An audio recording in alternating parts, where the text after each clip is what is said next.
On connaît tous cette vieille énigme. Qui de l'œuf ou de la poule est arrivé en premier ? Alors moi, je vous pose la question autrement. L'étoile ou la nébuleuse ? Parce que là-haut, dans l'immensité de l'univers, les nébuleuses sont les véritables berceaux des étoiles. Des nuages gigantesques de gaz et de poussière suspendus dans le vide qui donnent naissance à la lumière dans l'obscurité la plus profonde. Mais une fois leur vie achevée, les étoiles se désagrègent et enrichissent l'espace de nouvelles matières, formant à leur tour de nouvelles nébuleuses. Un cycle sans fin, où chaque fin devient un nouveau commencement. C'est ici que commence notre voyage, là où la matière s'assemble, là où une étoile voit le jour, et peut-être, sans le savoir encore, là où la vie commence.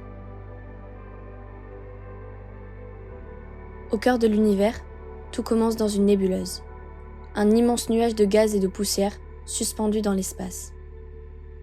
Ce nuage, fait principalement d'hydrogène et d'hélium, va peu à peu s'effondrer sur lui-même, attiré par sa propre gravité.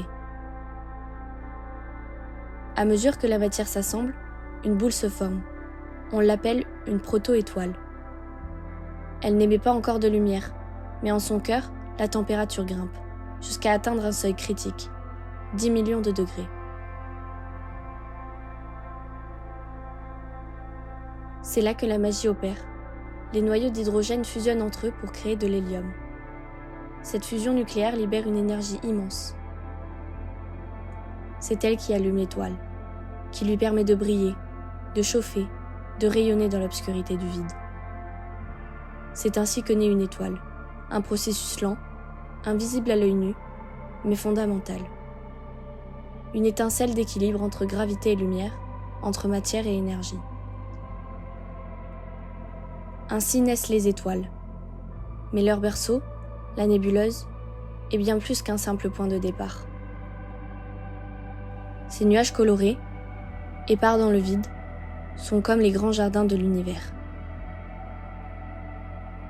Là où la matière s'enlace, se tord, se mêle, pour faire éclore la lumière. Chaque nébuleuse est un lien de création, de transformation perpétuelle.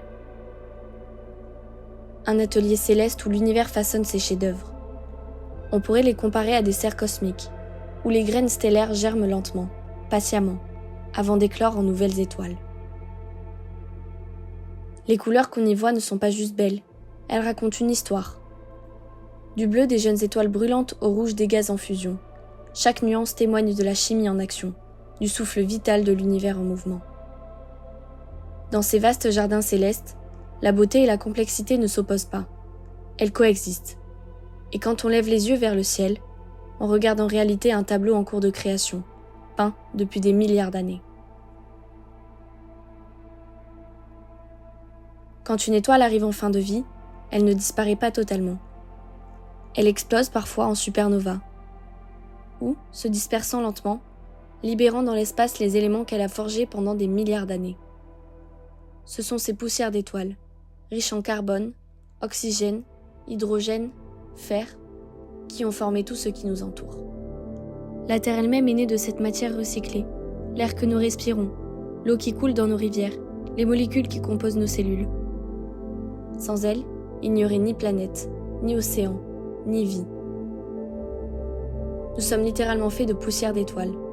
Les nébuleuses, en donnant naissance aux étoiles, ont indirectement donné naissance à la vie sur Terre. Et c'est peut-être cela, le plus grand miracle de l'univers. Que de la matière inerte, éparpillée dans l'espace, soit née la conscience humaine, capable, aujourd'hui, de contempler les étoiles d'où elle vient. Et c'est comme ça que Cédric Filatro est né. Papa, si t'étais pas gestionnaire de stock, qu'est-ce que tu ferais ?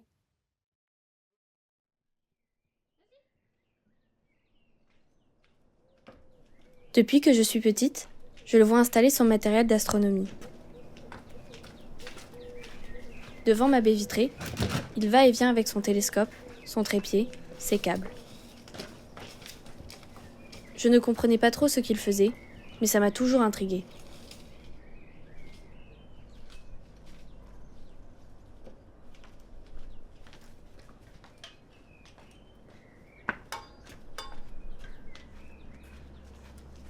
Beaucoup passent à côté de leur métier de rêve, pris dans les contraintes du quotidien. Mon père en fait partie.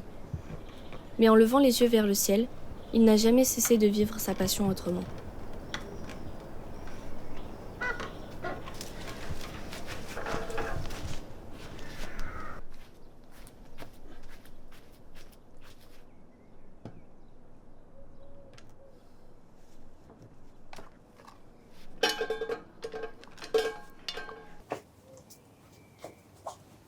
Et puis il y a toujours Milo, son fidèle compagnon, qui partage avec lui sa passion pendant toutes ces nuits d'observation.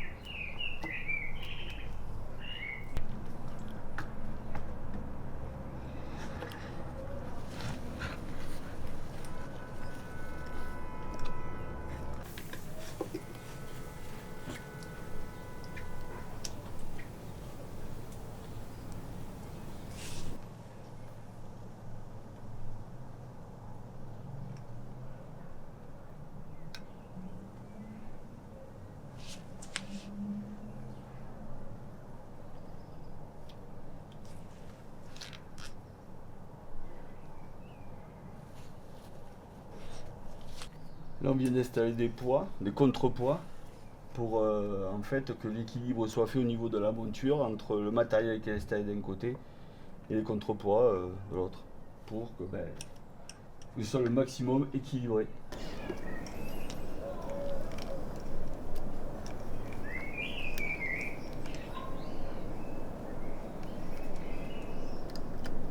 Je m'appelle Cédric Filatro, j'ai 52 ans et dans la vie, je suis gestionnaire de stock.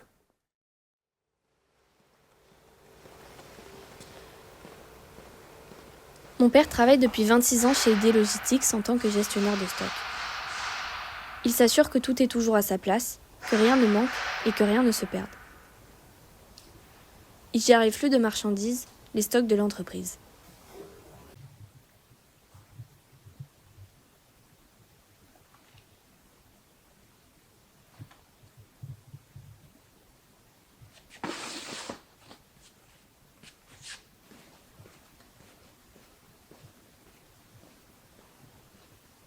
Comme beaucoup, il s'accomplit dans son travail par nécessité. Mais sa vraie vie, celle qui le fait rêver, se joue en dehors des heures de bureau. Ma passion, c'est l'astrophotographie. Et ça, depuis tout petit, j'aime l'astrophotographie. Je fais des photos du ciel, moi, mais la nuit. Quand j'étais tout petit, il n'y avait pas beaucoup de reportages ni de livres qui en parlaient. C'était pas facile d'accès.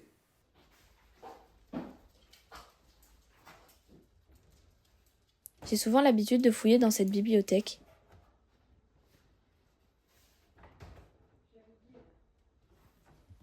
Et un jour, je suis tombée sur ce livre.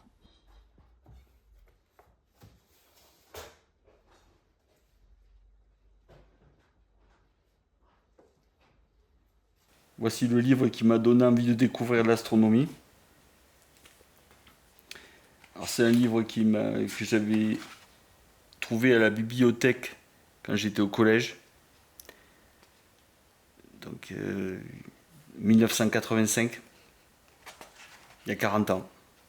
Donc voilà, c'est vraiment des bases et c'est ce qui m'a donné envie d'aller beaucoup plus loin. Alors le matériel, ça fait 8-9 ans que je m'équipe petit à petit parce que ça coûte relativement cher. Donc j'achète du matériel principalement d'occasion parce que c'est très cher. Donc là, je pense être équipé pas mal du tout. Disons que en fait, j'ai tout automatisé, je me suis fait des petits mécanismes à moi et tout ça. Donc en fait, j'arrive une fois que mon matériel est installé, je fais tout depuis n'importe où sur la planète avec un téléphone, un PC, n'importe quoi, je peux piloter de n'importe où. En fait, j'ai commencé à acheter du matériel quand mon fils, Roméo, était en colonie de vacances et un soir, ils ont fait des observations dans un télescope et il est rentré le lendemain, il a dit « Papa, c'est génial et tout ça ». Donc après, 2 jours après, on est parti acheter le télescope. Réussi, en fait. Donc pour faire des photos d'astrophotographie, il faut qu'il fasse nuit, que le ciel soit dégagé, pas de nuages, le ciel le plus noir possible, donc le plus loin des villes. Moi, c'est pas le cas du tout parce que je fais depuis mon jardin en centre-ville, donc c'est pas possible. Enfin, c'est pas possible, c'est très difficile, mais bon, on y arrive. Pour préparer une soirée de shoot, en fait, j'utilise des logiciels de météo d'astronomie qui me disent la clarté du ciel le soir et tout ça. Donc, ben, si c'est bon, je sors le matériel et puis voilà, quoi. La météo est aussi un facteur essentiel pour l'astrophotographie. Sans un ciel dégagé, aucune photo n'est possible.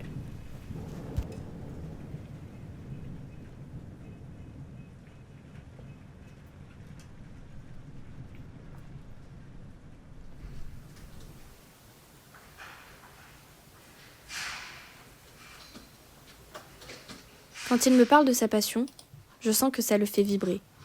Pour son travail, en revanche, il n'y a que fatigue et obligation.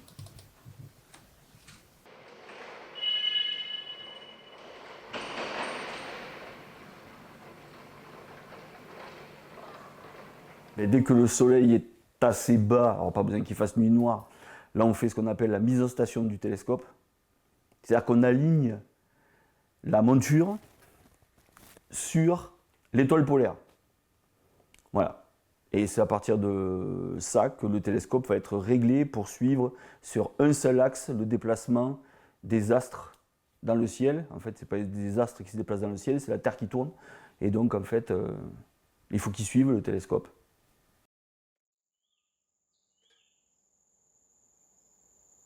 La mise en station, c'est un moment crucial pour le bon déroulement de la création d'images.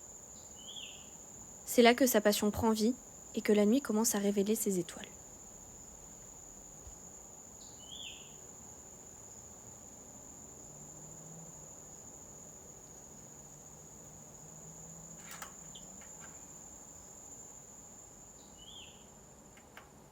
Pour choisir un objet, en fait, je ne peux pas faire ce que je veux, vu les contraintes que j'ai dans mon jardin, qu'en fait j'ai une haie d'un côté, la maison de l'autre, plein sud, j'ai des grands arbres, plein nord, j'ai les lumières LED de la rue et tout ça. En fait, je fais ce que je vois. C'est-à-dire qu'une fois que l'appareil, le télescope est dehors, branché et tout ça, que tout est mis en place, je renseigne dans un autre logiciel que j'ai sur mon bureau l'objet, tout ce que je veux, sur quel filtre je vais travailler, enfin, moult choses. Et ensuite, je fais des tests. Et une fois que j'ai fait mes tests, que j'ai vu les temps de pause, combien je pouvais faire de temps de pause sur telle image, si je peux faire sur plusieurs nuits, parce que sur plusieurs nuits, il va faire beau, je peux dire je fais ce soir que de la luminance, donc je me base sur un filtre, et après je renseigne les paramètres dans mon logiciel et qui exécutera ce que je lui ai dit de faire.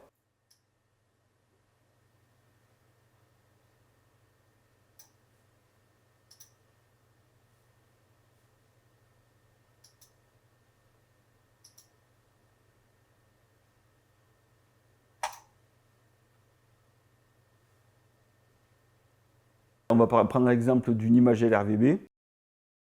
Les images LRVB, ce sont les différentes photos prises avec les filtres. L pour la luminance, qui apporte les détails et la netteté. R, V et B pour les couleurs rouge, verte et bleue. Je fais les tests toujours sur le filtre luminance. C'est celui qui laisse passer le plus de lumière, entre guillemets, et tout ça, ou c'est celui qui va donner le détail de l'image et tout ça.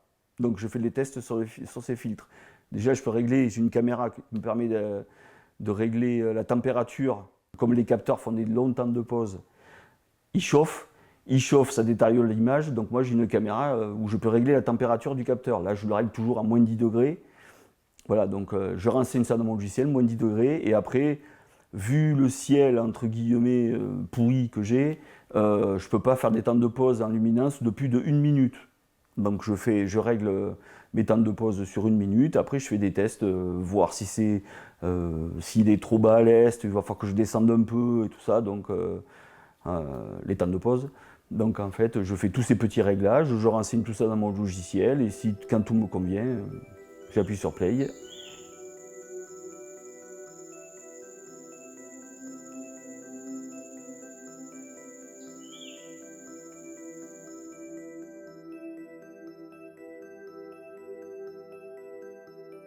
Alors les logiciels que j'utilise pour les prises de vue, principalement c'est Nina.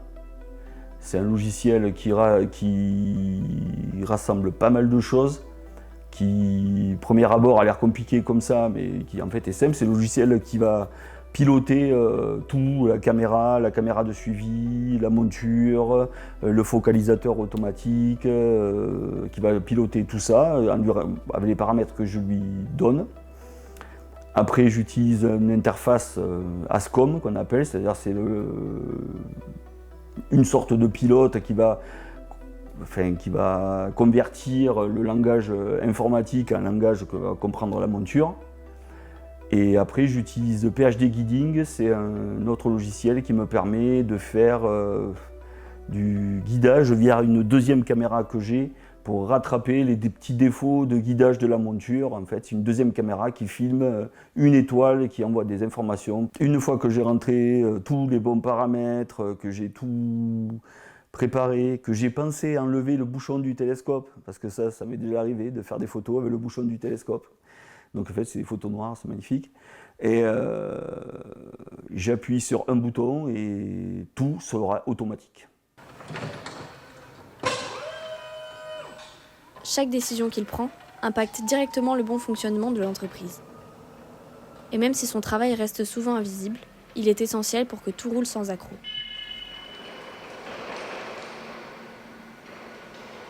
Sur ça, donc en fait, moi je te bloque ça en lisse, ça va te sortir en orange. Je te le bloque en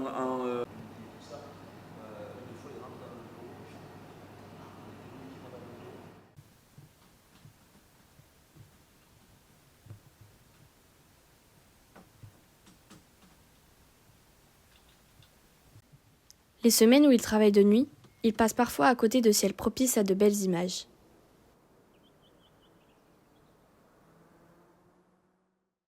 Le matin, quand je me lève, après la nuit de shoot, je lance les flats. Ce sont les images pour corriger les défauts optiques, graines de poussière, tout ça qu'il peut y avoir sur le schéma optique. Donc là, lance une série de flats. Alors chaque flat doit être fait sur chaque filtre.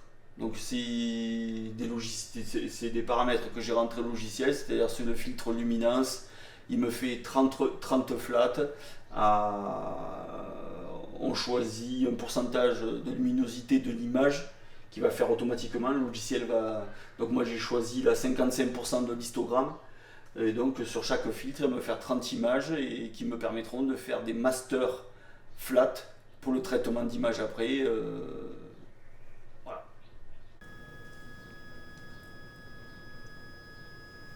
Au début, toutes ces explications techniques, je ne les comprenais pas trop. Mais au fur et à mesure, j'ai appris.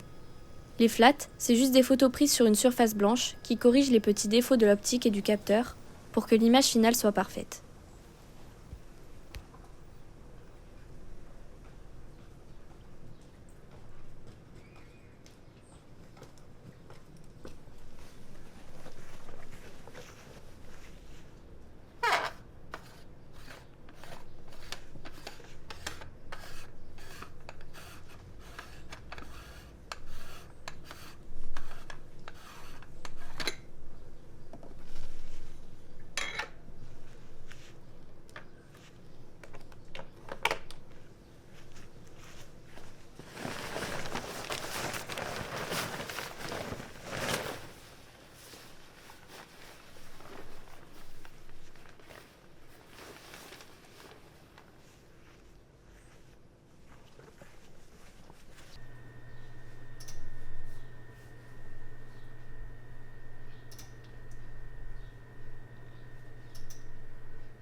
Et ensuite, je visionne vite fait chaque image que j'ai prise de l'objet que j'ai shooté la nuit pour les pré-trier. Parce qu'il peut toujours y avoir un avion qui passe en plein milieu de l'image et tout ça, donc je pré-trie les images.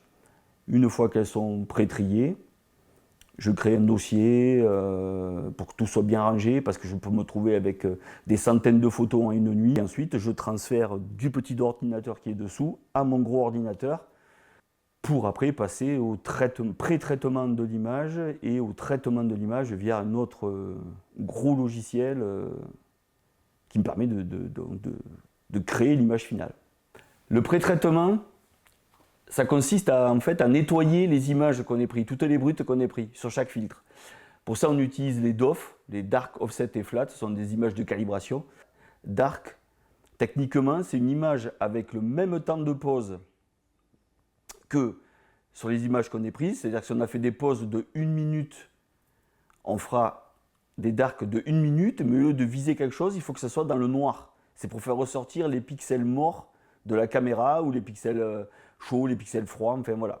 Ensuite, il y a les offsets. Donc les offsets, ce sont pareil, ce sont des images noires, donc avec toujours le bouchon sur l'objectif. Mais là, c'est le temps de pause le plus court de la caméra. En fait, c'est pour enlever les bruits de lecture du circuit électronique de la caméra d'astronomie.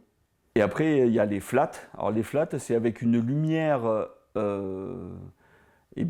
plate, c'est-à-dire la plus régulière possible, qu'on met devant l'objectif, de manière à faire ressortir les poussières qui sont sur le train optique, que ce soit sur le capteur, sur un des filtres ou sur la lunette, et enlever le vignettage. Donc ces 3 images permettent, parce qu'il y a 3 défauts en particulier sur chaque image brute prise de l'objet, en fait ça enlève tous ces défauts. Ensuite on les aligne, elles s'alignent entre elles, elles s'alignent par rapport aux étoiles en fait. Et tout ça, ça donne une image finale, la master. Et ça, c'est à partir de cette image qu'on partira sur le traitement de l'image. C'est l'image que je suis en train de faire actuellement. Bon, elle n'est pas délinéarisée ni rien, c'est le pré-traitement. Mais avec des étoiles,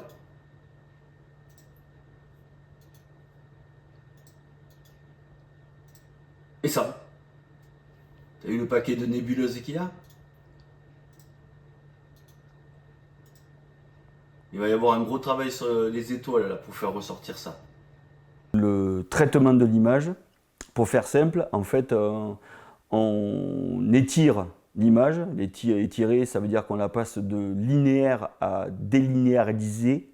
Donc là, elle devient visible. Ensuite, là, c'est là où on ajuste les couleurs, on assemble les images de chaque filtre pour faire ressortir les couleurs. Enfin voilà, c'est jusqu'à arriver à l'image finale où on travaille le fond de ciel, on travaille les étoiles, on travaille les détails fins et tout ça pour faire ressortir et finaliser l'image.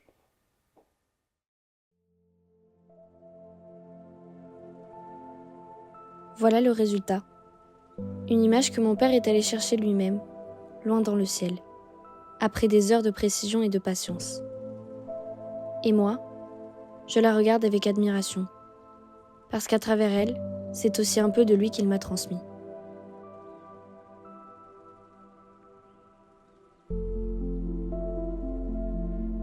Pour partager sa passion et ses images du ciel, mon père a créé un site internet. Mais ce n'est pas qu'un site, c'est une invitation à explorer son univers, à observer le ciel avec lui, à sentir la même fascination qui l'anime depuis toujours. À travers son site, il me fait entrer dans son univers, et en même temps, il le tend au monde. Ses photos deviennent un pont entre son regard et celui de chacun. Une invitation à contempler le ciel avec lui.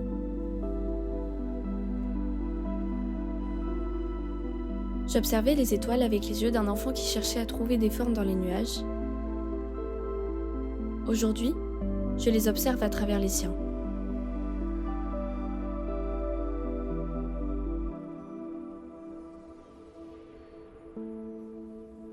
Je pensais apprendre à regarder le ciel. Finalement, j'ai surtout appris à regarder mon père.